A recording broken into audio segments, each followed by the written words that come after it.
Edward Hartley Duart, qui a édité la première anthologie de la littérature canadienne anglaise, a écrit « Une littérature nationale est un document essentiel du progrès mental d'un pays.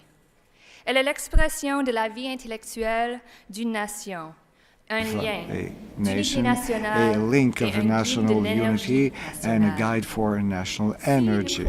If we believe that literature is both a record and a guide for the conscience of a nation, we may examine our national literature since 1967 to get an idea of the direction that our national energy has been taking since Canada celebrated its centennial and the kind of national unity that we can envision for 2020. I'm restricted. I'm an English speaker and I live in Okanagan. And my expertise is in English Canadian poetry, so I will focus on my history of a certain idea, a certain notion of an English-speaking nation.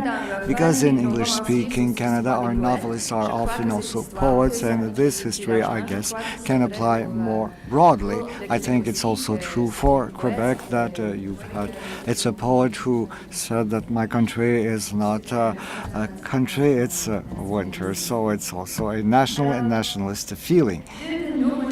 Two of our main models for Canadian imagination come from poetry. In 1967, Northrop Frye, who was reading the poetry of other poets, described Canadian imagination as a mentality in which communities are building, a garrison mentality in which threat was coming from the wildlife, from the nature, and the natives who were also looked at as savages, and the threat was also coming from the United States. 1972, Margaret Atwood, as she was reading the poetry of John Newlove, read, "Only when at home in my $60 a month slum, or to feel like a Canadian only when kissing someone else's bum." Alors, Atwood a utilisé ces versets au début de sa used those verses at the beginning of her thesis to show that Canadian identity was one of a victim who would focus not on triumph but on survival. But at that period, those ideas were already aging. By the late 1960s and the early 1970s, when our research for a national culture and identity were using those images of a frightened Canada, frightened by what was foreign, Canada was already beginning to open its doors to welcome a large number of people. You know that Canada adopted a policy of multiculturalism and started to look at itself as a multicultural mosaic. And those diverse voices started to people our literary landscape. The world, provoke new Christs with our beautiful women. Ça, c'est un des premiers poèmes de Michael Ondaatje, qui est né à Sri Lanka. Who was born in Sri Lanka. And in one of his first poems, Dion Brandt declared, Toronto, these winter fragments, these stark white papers, because you mothered me, because you held me at a distance I expected. Mais ce qu'on a vu, c'est que beaucoup But what we have seen is that several of the new voices on the literary scene were not only representing newcomers, but also Canadians who've been present for a long time. A écrit Fred Waugh. Waugh, qui est notre poète lauréat canadien actuel, est né à Saskatoon. Our present laureate poet was born in Saskatoon, but in the 1970s he was only beginning to write about his old experiences of growing in British Columbia. Magnetic lines across an ocean of migrations. migrations of genetic spume or holes, dark mysteries within which I carry further into the world? Le travail d'écrivains comme The moi work fait de la of littérature et la writers as poésie Roy un espace de réflexion. makes of the Canadian literature a space for reflection of its strange ecology of relationship between the territory on which you grow, the language you learn, the history of the colonialism, and the self-identity. Father tongue is a language, languish, anguish. English is a foreign anguish. A écrit Nurbese Philip. Wrote Norbese Phillips about the bad reconciliation between his own African origins and the European language in which he had to express herself. Mais est-ce que je devrais But inclure des should I écrivains include autochtones dans la native mosaïque des writers nouvelles in voix the qui ont mosaic of été the new nourries par la voices modèle that were multiculturel? nurtured by the multicultural model? I'm hesitating. Si on venait If ici à we were construire des to nouveaux mythes, develop on était new bienvenus, mais myths, si well, on avait of déjà course, ses propres you were mythes welcome, but if you qui already had your old dataient myths d'avant that la were Confédération, dating back to avant before l'idée même du Confederation, Canada, before ce n'était the pas very évident notion of Canada, qu'on it serait was not invité à obvious participer that you dans le would be grand projet invited du to mosaïque take part culturel. in the large How long multicultural have I project. known you, O Canada? 100 years, yes, and many solanum more. And today, when you celebrate your 100 years, I'm sad for all the Indian people throughout the land. Ainsi écrivait Dan George en But Dan George was writing in 1967 in a poem, Lament for Confederation, which he read before 35,000 people in the Empire Stadium in Vancouver. However, the work of poets of the post-centennial years, the Ondaatje, Kokawa, Roy, and Brant generation, taught a new generation of Canadian poets that it would be impossible to think Canadian identity in 2017 without thinking of that ecology of language, land colonization, and identity. And the young poets who want to reflect about Canada in 2017 have to know that they will do that in the context of the climate change. They have to think of new measurements that go beyond the nation because the wind, the water, the forest exist at that scale. And for that purpose, very humbly, we look to the elders of the First Nations, hoping that they will share with us their knowledge about survival.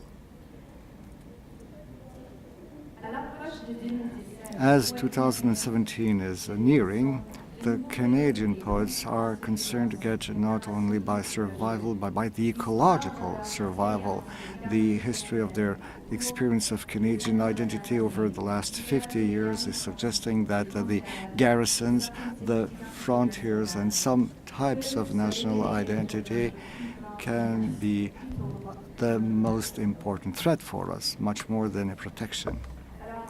So, it is in the work of the young poets that we see, that we find people who are questioning the idea of intellectual property, poets who are reorganizing documents and treaties, and poets who are using ecological models in the way they are building their poems.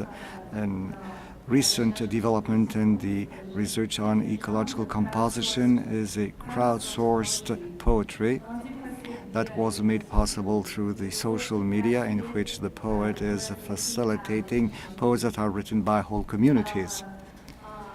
So to conclude, when I talked earlier, I put out a call to the artists so that they would work in this way and use the social media to facilitate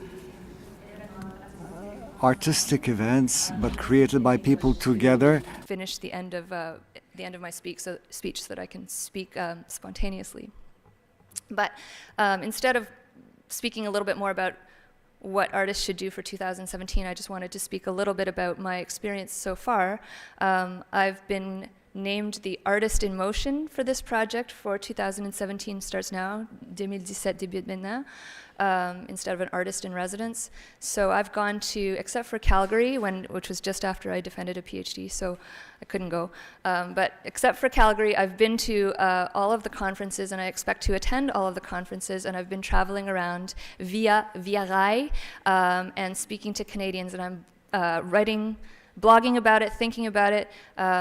J'ai un blog à I have Canada a blog 150 at blog. Canada150blog.com, and I'm also using hashtag, that's a square, Canada150, and I'm also commissioned to produce a poem about my experiences. So one of the calls that we've heard often is actually throughout all of the conferences, we've heard for calls for artists to participate, for artists to try to engage Canadians emotionally in this question, right?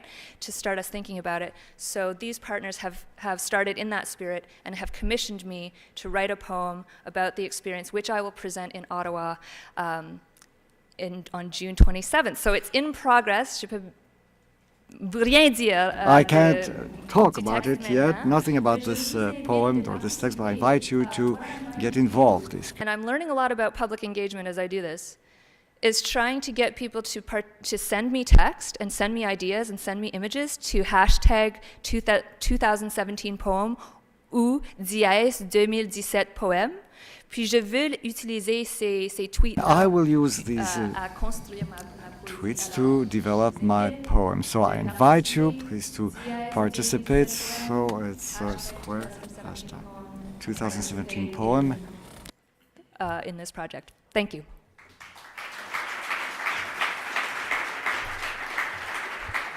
Thank you so much for that. And I'd actually like to ask you about your experience, because you are, in a very important way, uniquely positioned to speak about our role in celebrating 2017, celebrating Canada's 150th birthday, because you've been to all of these different cities who are having chats and discussions and gatherings such as this. So I'm curious to know, have you noticed many differences between how people want to celebrate and how people think about Canada from coast to coast?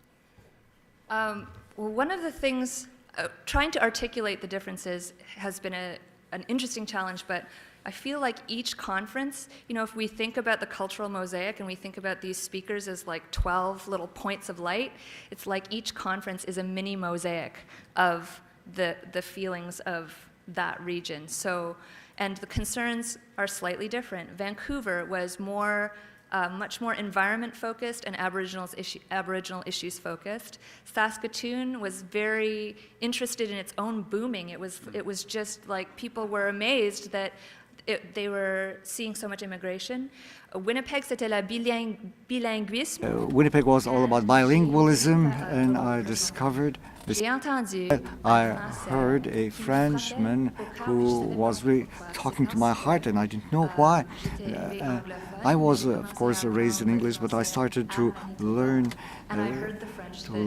French in Manitoba, and so things like that have been happening.